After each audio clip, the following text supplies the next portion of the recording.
Noongar lands of southwestern Australia long before football. The 14 families of Noongar Boodja gathered together to celebrate their warriors' skills, strength, speed and bravery.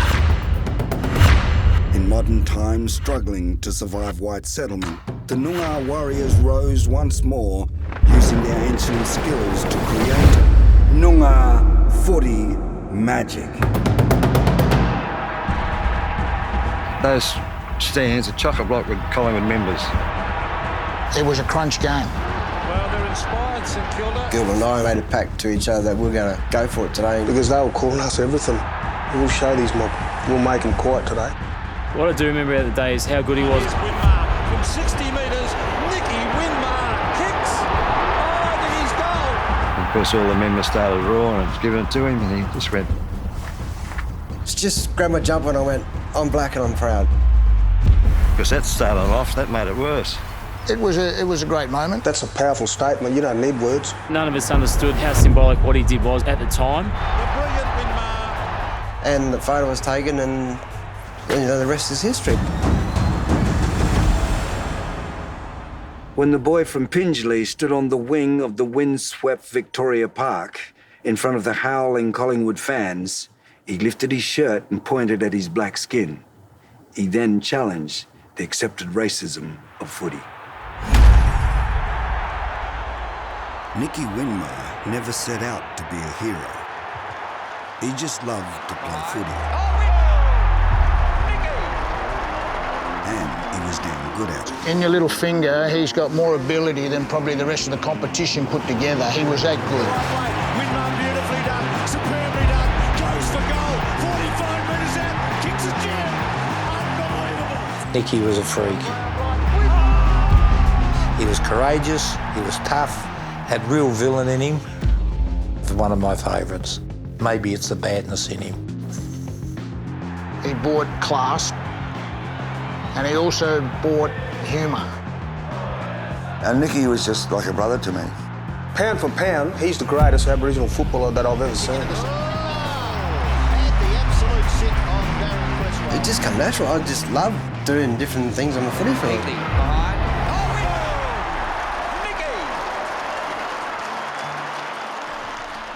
Nicky grew up in southwestern Australia on an Aboriginal reserve on the outskirts of a small town called Pingelly. Pingelly is any country town. It's no different from hundreds of country towns in WA. It clusters around its main street near the railway line, and on its outskirts, next to the rubbish dump, there stand the tin sheds of the native reserve. There's just little 2 men's and women's showers on each side. As soon as the fire was lit, the hot water's ready to go, so they all come from miles with towels and that. The population was in about 70, 80. It was very harsh, tough living. It's nothing special to have up to 80 Aborigines living in tin houses and communal ablution blocks. Go and get a bit of rabbit every now and then and kangaroo meat and do a bit of snaring and sneak into the farmers' dams and get some yabbies.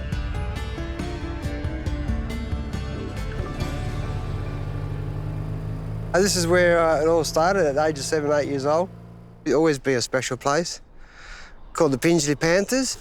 Back in the early days, every goal was kicked to toot the horns, and it's a pretty full-on atmosphere. But before we had to play, we had to get the sheep off the oval. So, I mean, yeah, then used to have little campfires in the bush with the family and have their little drinks and then jump the fence and watch a game of footy. Oh, here we go. Still got the same scoreboard as when I was a kid, hanging the scores on here. Used to get very cold, but as young kids, we used to do the scoreboard so we can get a pie and a can of Coke. I think they used to have the steps there. So we could walk up, but steps aren't there today. I think we'll try and upgrade it, get a sponsor and get a bigger scoreboard. The biggest influence in Nicky's life was his father, Neil, a shearer, who was both coach and mentor. He had grand plans for his talented son and would push Nicky hard to develop his skills at an early age. Dad was a straight-out person. Spoke from his heart and told the truth about everything. As a young kid, I used to go and watch him shear. Used to drop me off 5 k's out of town when the sun was going down, so I had to run home. I had no choice. And this is the spot where Dad used to make me run up. There's a green power pole, so I had to start from there to run straight up to the top and drop back down. I did about 15 times, 20 times sometimes, and then run back home. I just got better as I did more mileage. He knew I had a gift and he wanted to see it. He was a great mentor, a great coach. I was glad to have a father like that. My dad was born under a tree here. Don't know whereabouts it is. Yeah, this is where they used to live. Some old material still lay around here. I think this is an old potbelly stove one. We still own this property. It's an amazing place to come back to after all your years of living with high-rise buildings and cars and people. Just standing here now listening to the wind go through the trees and, you know, the grass trees that are still growing.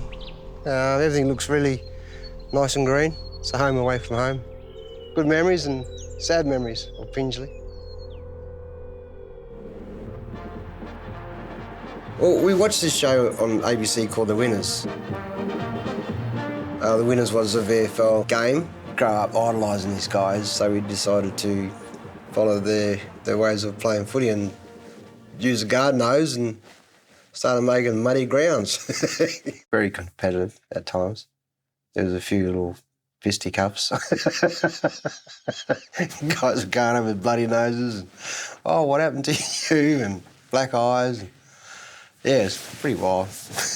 Record crowd, the gates have been locked, and there's the bounce down by umpire. As coach of South Fremantle in the late 1970s, Mal Brown had a keen eye for recruiting Indigenous talent. All those Aboriginal boys, Morris, Stephen, Basil Campbell, Benny Vergona, always seemed to know where the ball was. Vergona races back and kicks a goal for South Fremantle. 1981 saw Mal back in the bush searching for more fresh footy talent. He had his heart set on a particular player, but someone else caught his eye. I saw this little bloke get the ball and he picked it up in the pocket and he hooked it across his shoulder, left shoulder, to the end of the square, and the bloke took a mark. Then a minute later, a pack of all big blokes jumping and they landed on top of him and I thought, Jesus Christ, I'm going to have a funeral here. Got flattened, king it in the jaw from one of the Williams players and I sort of nearly blacked out. I've still got it clicked today. Can you hear it? But I got back up and kept playing. Stuff whoever else we're going to. I want to see this little bastard. Mel Brown was impressed. And I said to Dad, I said, oh, what should I do? He said, this is what I prepared you for.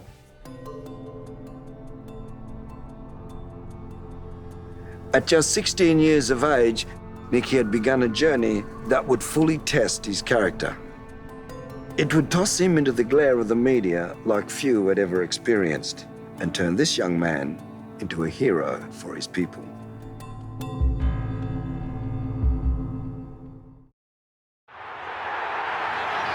Winmar firing in towards goal. He's a brilliant player. Magnificent kick by Winmar. At just 16 years of age, Nicky Winmar had arrived in league football. His new club, South Fremantle, found a way to keep an eye on their prize recruit. This is my first job when I was at South Fremantle. Pick up chairs and stacking them and give it a good sweep for the next game. Nicky was a law unto himself. They all say that he was a coach's pet. Brownie had to get me out of trouble a few times. We used to go around towns and different pubs and venues. When he was naughty and he'd go out and have a drink on a Saturday night, we used to get him woken up. And I said, why don't you just park your car in Fremantle Oval and go straight back there and sleep, and I'll come early and wake you up. That goes to Winmar. He does well, Winmar. 35. By 1986, Mal Brown had left South Fremantle and Nicky missed selection in the West Coast Eagles. I was chosen in the West Coast top 35 players and not the 30. So, I mean, I missed out. Carter to Winmar. It was time to move. 30 metres, takes the shot and kicks another one for South Fremantle. 1986, I got a call from Kevin Sheedy. So Kevin Sheedy came over, had a chat to him. Never got back to me, and St Kilda, a bloke came over named John King and asked if I was interested in going to St Kilda, and I said, oh, I'd love to, you know, it was different. Plays on with a short pass, he's got Winmar loose on the half-forward line. Nicky slipped out of town, telling no one, not even his parents. I rang Dad and Mum, they asked where I was, I said, I'm in Melbourne. So what are you doing over there? So I started training with St Kilda, I said, go away, go away, you know. Nicky's first game in Melbourne was a big moment, and his first coach, a very proud father, was on hand to watch. Dad and Mum flew over. Gives it to Winmar. He's come out of the contest, Nicky, on the right foot and goal. First time Dad's been in the plane. I remember years ago, he used to stand in the backyard in Pingelly and say, watch the planes go over, because Dad said, oh, I'd love to go on one of those one day and see what it was like. So, you know, he got him there. I think he smoked a packet of smokes when he got off the plane. He was stressed out. He made an immediate impact at St Kilda. Winmar steps out, left foot, Nicky Winmar. It seemed that South Fremantle had been an excellent proving ground for young Nicky. First year, I did come second in the Best and Fairest. That was a proud moment. Nicky came runner-up twice in our Best and Fairest. He won it in his third year at the club. Everyone that ever saw Nicky play would say that he was a genius. He was a fantastic tackler who used to run down guys and chase hard and tackle like no other player. Long kicks for goals, speckies. It was in my game, the way I played. Winmar comes out of the middle and kicks a top running goal. St Kilda started to win games. It was great. However, playing in the VFL at that time could be difficult for Indigenous players. Yeah, you get paid well, you kick the footy in front of 100,000 people and life's great. Then there's the other side that, you know, all these abuse gets hurled at you. I never really experienced any racism until I got to the AFL. Lewis, he only has the one man to beat. Takes him on, straightens himself up, curls it around, kicks a great goal. In the waffle and in my young days, I never experienced racism. And I think that may have happened because a lot of the guys that in the waffle at that time and played with a lot of Aboriginal people. Playing in Melbourne, I didn't copy anything from a player, but you certainly copped it from over the fence. Depressing when you hear kids say it, you Abbo, you Coon, you black so-and-so, and the parents sitting right next to them, thinking it's okay to say those things. There were a number of players who, apart from the physical side of stuff, sort of realised that if they said certain things in a certain way, that they'd get a reaction, which was probably what they were out to get. Sometimes you had to take the situation into your own hands. Oh, I just had enough. I just got sick and tired of all the racial stuff. Early in the '93 season, St Kilda faced the daunting prospect of playing Collingwood at their home ground, Victoria Park. Their fanatical fans are legendary. And the Saints hadn't won there in 17 years. Where we had to go onto the ground was just right amongst the Collingwood supporters.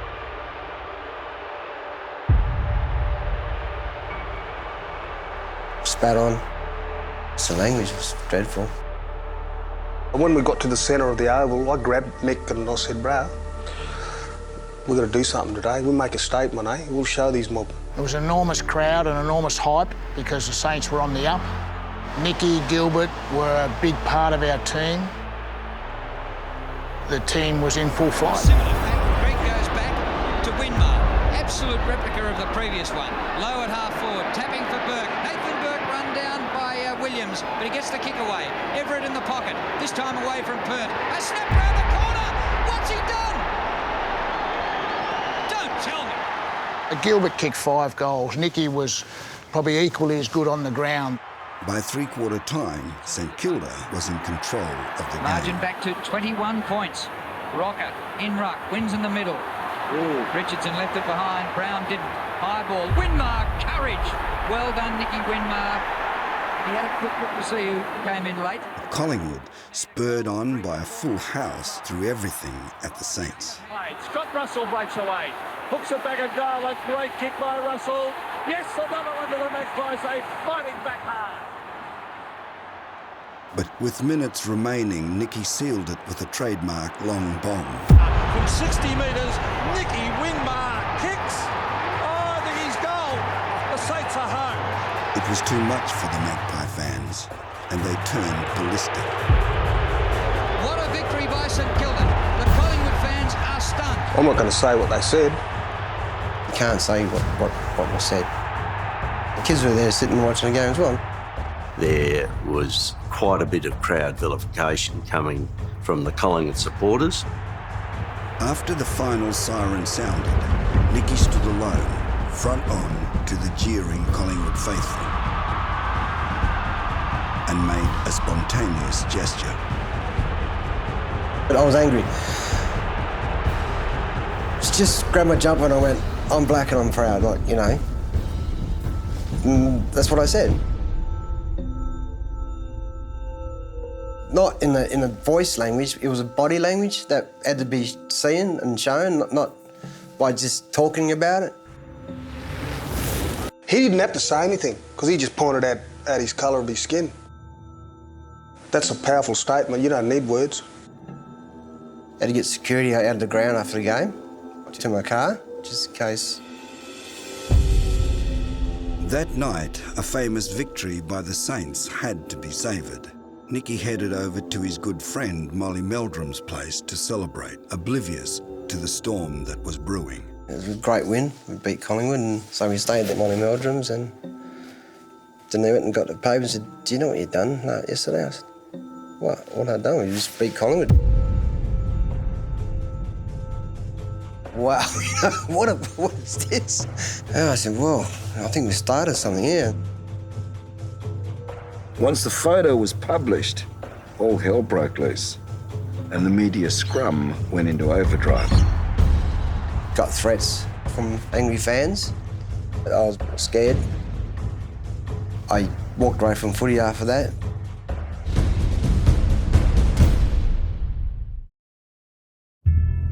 Nicky hid from the media and didn't play for several weeks.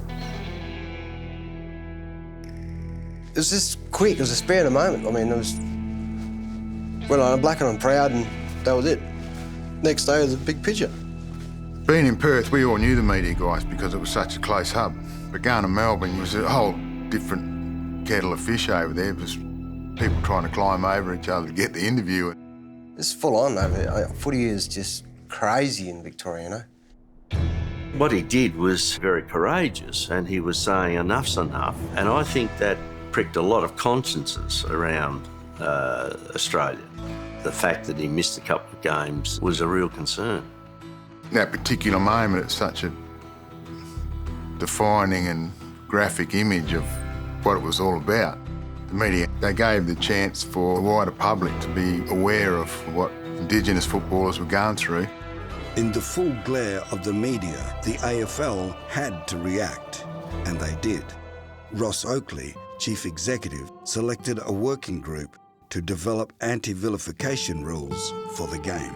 There was no blueprint. There was no racial vilification code in place. We were starting from scratch and building one, really, for sport generally. The way he pulled that jumper up and pointed to his skin gave you sort of chills in the back of your neck.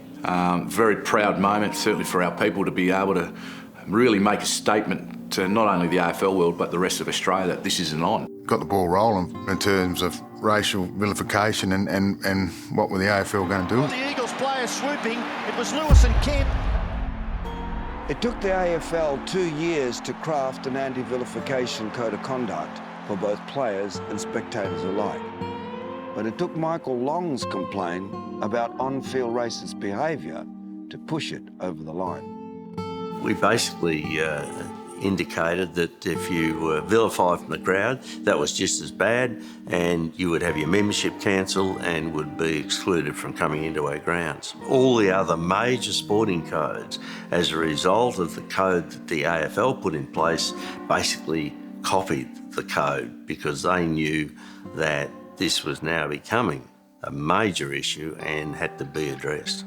Winmar from 60 metres, Nicky Winmar kicks. I wanted to go home, you know, after that game. I just didn't want to play footy anymore. I hated it. I'm a proud person, proud Aboriginal. And, yeah, being a Noongar boy from my reserve days, it's just a long journey for me.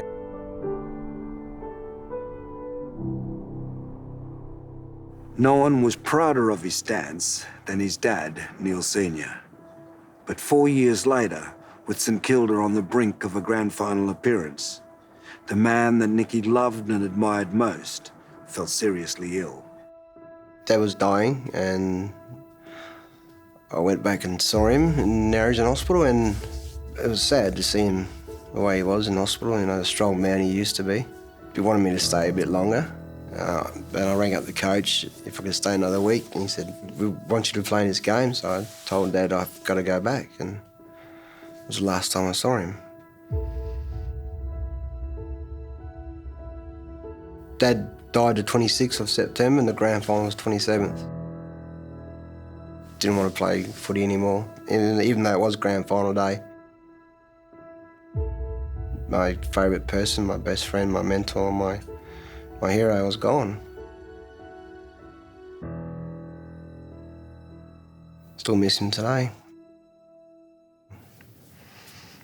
Just wish he'd hung in there for one more day. I think we would have won.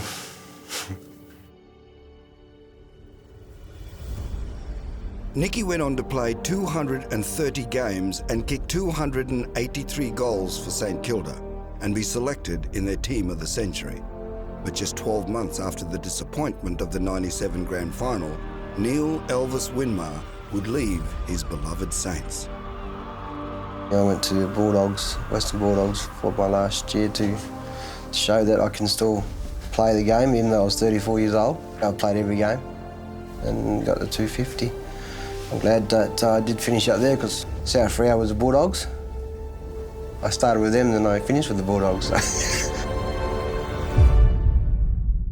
Nicky's amazing career at the highest level was over. But fans to this day still remind Nicky how he made their lives richer. And that was 17 years ago when I played my last game with AFL. Oh, brilliant, Winmar. Steadies on the 50, goes for goal. And they still tell you today how great you were. Racing Winmar, who boots it down towards right. Winmar steps out, left foot, Nicky Winmar, has he done it? Winmar, well done, Nicky. Unusual to see him in number 50. Stewie Lowe has kicked another one.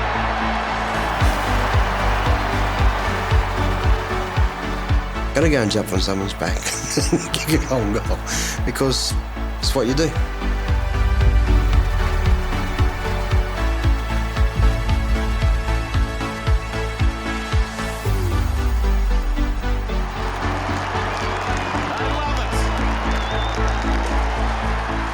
And this is one of my prized things, is the St Kilda jumper with Tamale, stay cool, says Nicky, stay cool. Nicky Winmar, number 7 there.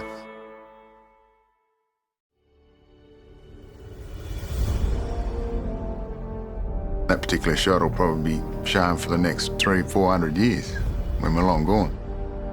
Think back and you see what Nicky did and stuff that Longy went through really did sort of set the scene, and the new players coming into the AFL, you just concentrate on playing footy. We're seeing massive increases in the number of Indigenous players that want to come and play in the league, because they know that this problem is being significantly addressed. Since Winmar and Long stood up to racism in footy, more than 330 Indigenous players have been drafted to the AFL. It is now a highly sought-after career path.